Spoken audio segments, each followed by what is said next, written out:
Bienvenidos todos a esta reflexión del Evangelio de hoy. Tomamos en la primera lectura Efesios 4, 1, 7, 11, 13. Hermanos, yo Pablo, prisionero por causa del Señor, los exhorto a que lleven una vida digna del llamamiento que han recibido. Sea siempre humildes y amables, sea comprensivos y sopórtense mutuamente con amor. Esfuércense en mantenerse unidos en el Espíritu con el vínculo de la paz.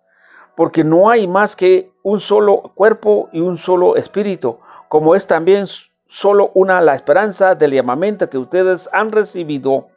Un solo Señor, una sola fe, un solo bautismo, un solo Dios Padre de todos, que reina sobre todos y actúa a través de todos y vive en todos.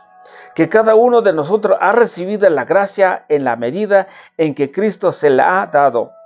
Él fue quien concedió a unos ser apóstoles, a otros ser profetas, a otros ser evangelizadores, a otros ser pastores y maestros. Y estos para capacitar a los fieles a fin de que, desempeñando debidamente su tarea, construyan el cuerpo de Cristo hasta que todos llegaremos a ser unidos en la fe y el conocimiento al Hijo de Dios. Llegaremos a ser hombres perfectos que alcancemos en todas sus dimensiones la plenitud de Cristo. Palabra de Dios, te alabamos, Señor.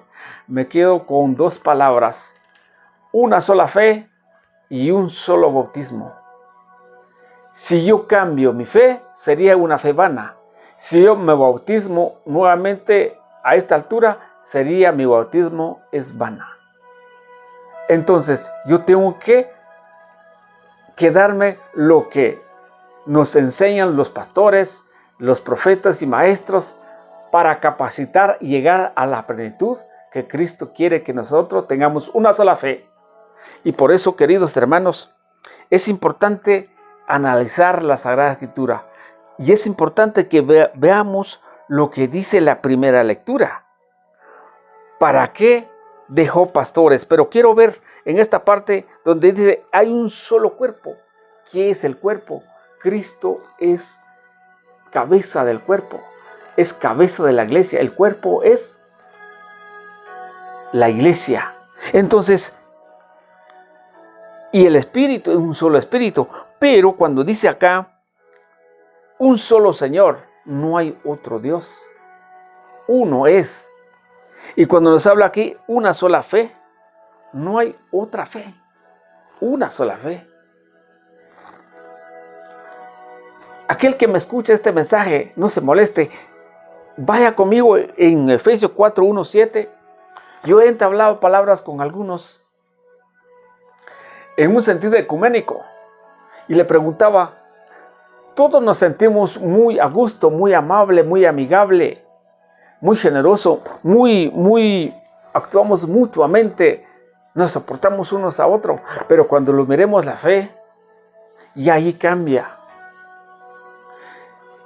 Si yo estoy en la iglesia de Cristo y tú estás en otra iglesia, tu fe no es igual que la mía.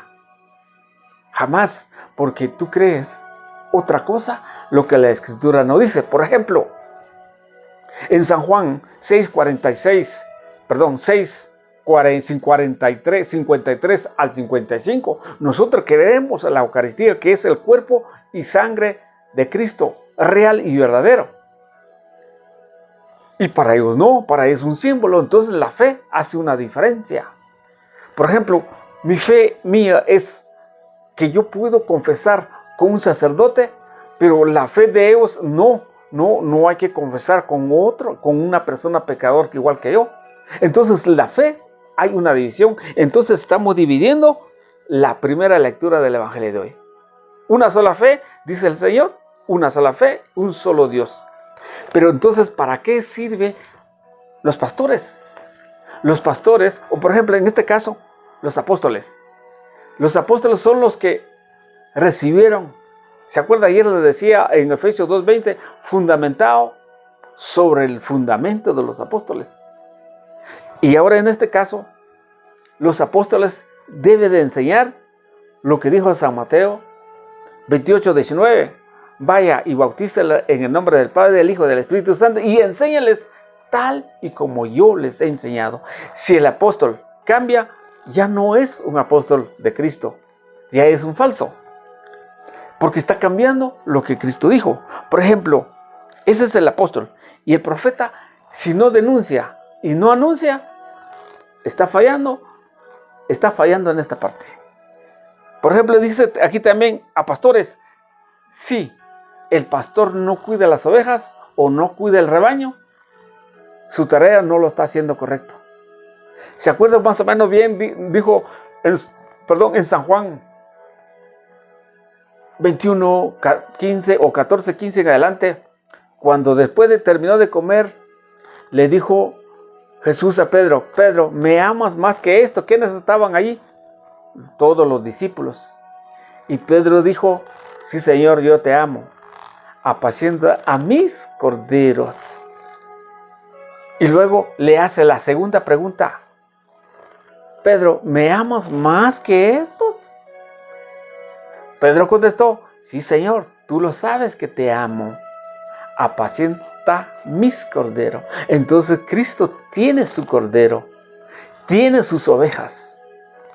¿Y dónde están esas ovejas? En la iglesia que Él fundó. Y por eso es necesario, vemos desde la luz del Evangelio, en San Mateo 16, 18, sobre ti edificaré mi iglesia.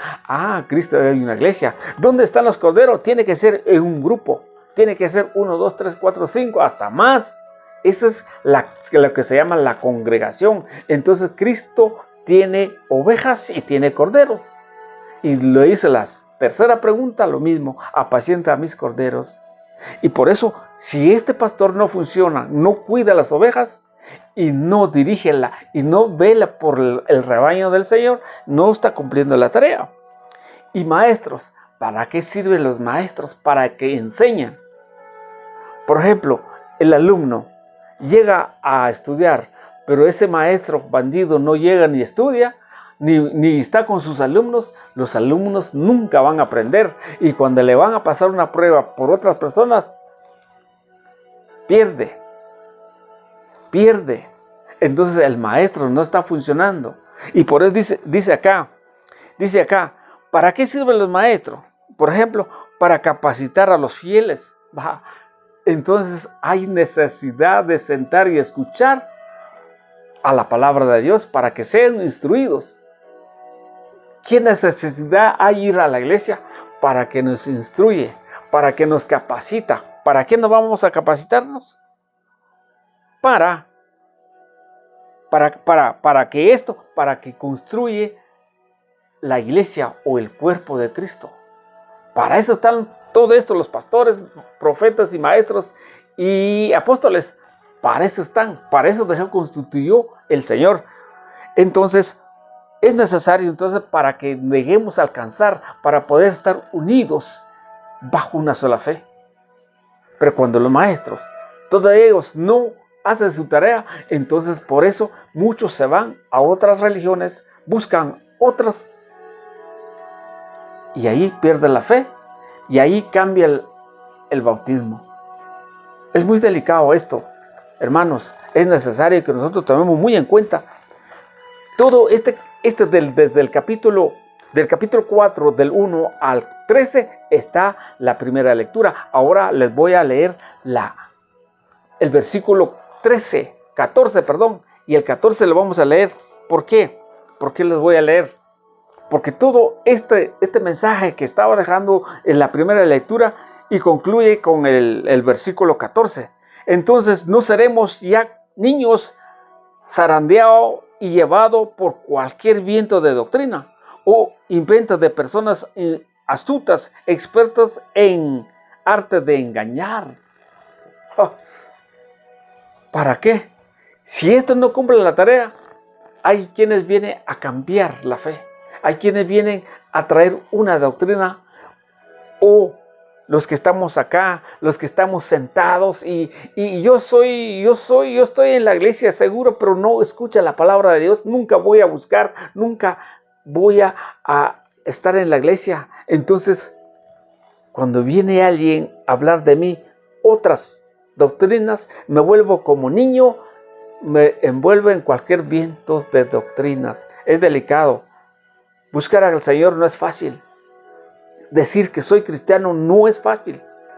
Hay que seguir el Evangelio del Señor. Muchas gracias, que el Señor los bendiga. Sigan adelante.